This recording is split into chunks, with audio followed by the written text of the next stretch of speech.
So what is the difference between German short rows and Japanese short rows, and where would you use one versus the other?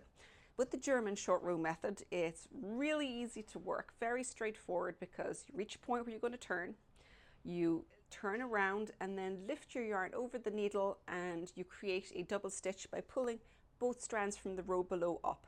So what you're doing is pulling that row below up to basically get rid of that jump between the two short rows.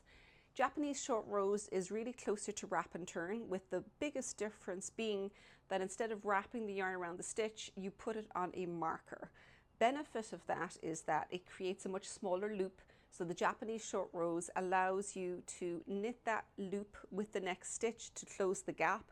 And the smaller that loop is, the less visible the gap is going to be because it joins it very tightly. So you can probably guess where you can use these in different situations. The Japanese method, because of the fact that it can create, such a small loop, it's very, very good for spots where you might have a loose gauge and other techniques are going to be more visible.